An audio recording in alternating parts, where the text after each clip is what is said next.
Tennessee Homestead. How the heck are you? All right, getting to be that time of the year again where folks are looking to wrap up their gardens. Unless you grow it in a greenhouse, you're kind of getting toward the end of the season, right? And if you're like most folks, you get a lot of leaves in your yard this time of year, and doing final cuttings on the grass and things of this nature. A little tip for you: utilize that for a covering on your garden. A lot of leaf mulch, things of this nature. If you're going to plant, especially if you're planting for composting next year, over the top of the garden, makes a great bedding. It protects the soil, insulates it a little bit, keeps your microbial life from freezing to death out there. Yeah. Plus, if you got a lot of leaf mulch in there and so forth, it's good for some of your bacteria that you need, and fungi. And of course, the grass clippings will help with generally composting what leaves you have there. Good way to go. Usually we have plenty of it. Throw it in a wheelbarrow, or if you got one of those little grass collector things on the back of your mower. It's easier if you've mowed the leaves up. Okay, they're going to break down a lot faster in your garden, and it's kind of gets you a head start on your compost for your garden. Like I said, protects the soil from washing away, adds nutrients back into the soil, helps your microbial life in the soil, and then next spring when you're getting out there getting ready to get started, a lot of times you can go in there and hit that with a broad fork, throw some compost over the top of it. You're good. You're good to go. It'll help build up the organic matter in your soil. All a win for gardening. Okay. So utilize this time of the year for doing stuff like that. And I know a lot of you experienced gardeners are going, duh, do that every year, right? Well, yeah, and it's a good way to do it. Although I've seen so many people who have large gardens, and you watch about here the burning leaves and stuff of this nature, when it's like, man, mow that stuff up, break it up, and use it in your garden, because that's where it's going to do you the most good. So, and like I said, then next you can come in and throw a thin layer of compost on it and rod fork that all together, and you're done, man. You're done. You're ready to plant. So, a little extra time spent this fall will help you out this winter, or come next spring, through your growing season. It gives your it's just a win-win situation for it. Okay, so consider doing that. Go ahead and make your final cuttings on your lawn. I know leaves pile up a little bit.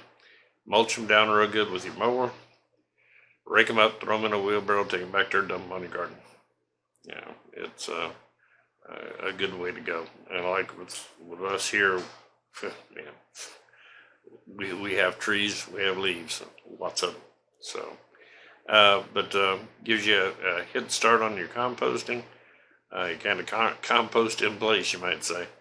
And then, like I said, next year, just hit it with a broad fork and throw some compost down, hit it with a broad fork, and you're ready to start planting again. So, good way to go. Just something I thought I might throw in there to help you out just a tad bit. Let's see what we got going on around here. They're forecasting a bad winter up here in northern Tennessee. Yeah. So hopefully they're wrong. So I just assume pass on that. But our temperatures have been running really cool. Matter of fact, we're having temperatures that we normally see in the end of October has been coming through here in the beginning of October. So it looks like we're running about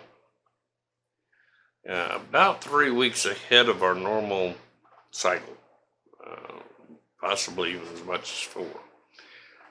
Leave me a note down there in the comments, see how your temperatures are comparing for normal in what area of the country you're in. Because, this grand solar minimum is going to get kind of interesting, I'm sure, before it gets all over. But we're looking for pretty cool temperatures this winter. And, yuck. I need to start looking for another place farther down south. But, But like I said, utilize your what you got on your, you're gonna have to deal with the leaves and the grass anyway. Might as well put it to good use. Put it in your garden. Um, you can also use some of that if you got, decorative bushes around your house and things of this nature. You can use that as a mulch around those too. Uh, and as that breaks down, it's gonna help fertilize around your bushes. So there's some ideas for what to do with the mess in your front yard. Uh, Man, I'll tell you, it gets real crazy. Did run across some a fellow that he got about 4 or 5 apple trees, and these things they'll bloom, but they never really produce any fruit.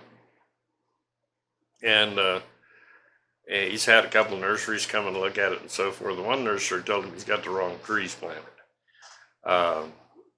Yeah.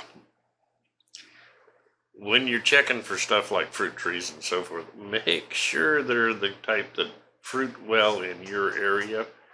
Not all fruit trees are the same, especially when it comes to stuff like apple trees. A lot of them require a certain number of cooling days before they really produce well. And if you're in warmer climates, things of this nature, they just never get the time, the cool enough temperatures to get in there and produce good fruit. Kind of keep that stuff in mind. Talk to a local nursery. They can kind of point you in the right direction. Or a lot of your national nurseries too have a pretty good breakdown on it for zones. But it looks like the poor guy ended up with, somebody gave him 4 trees that were just not for this zone. And like I said, he said they'll flower late in the year, but they never really produce any fruit. And I think that's where his problem's at. So that should take care of all of that. Like I said, it's that time of year again, fall. I don't know how many of you do this, and what for your locale, what your temperature, what months you might want to do this in. Down here in the South, and especially in Tennessee, you'll find that whenever we get down to the end of it all, usually the end of August, stuff like that, going into September, we'll go out on our gardens and just hand toss, once we cleaned everything out, hand toss out a bunch of turnip seed. Okay. It gives you right just about until the real hard freezes come around. You've got turnips and turnip greens for the entire time. So it's a little easy way to get a little extra production out of your garden, a little extra food stored up. It's a good thing to do in the fall. If you've pretty much ran out on everything else, go out there and kind of clean out the garden, and you might broad fork it or something of that nature, and then go back in and just throw around some turnip seed.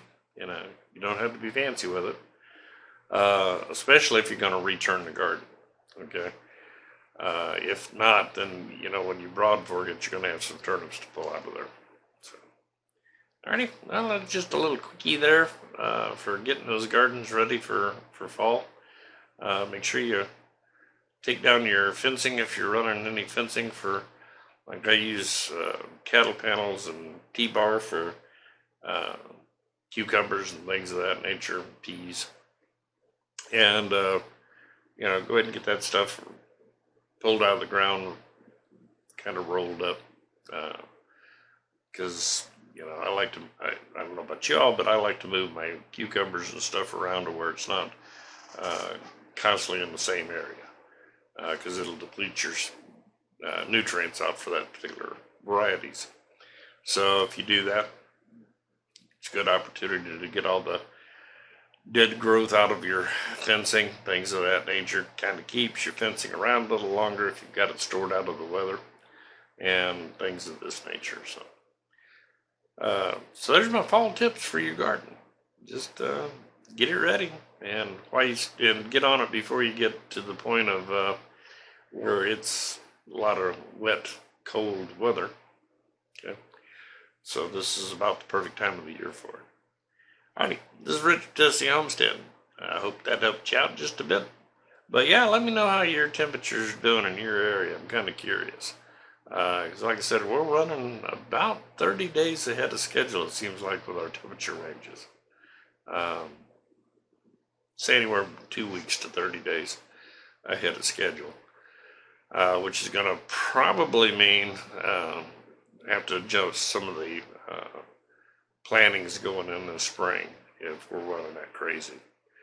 Um, gonna be kind of a learning curve here for everybody on this weather change we got coming at us. Anyway, y'all have a great week. Hope some of those little tips will help you out a little bit, and we'll be talking to you real soon. Y'all take care.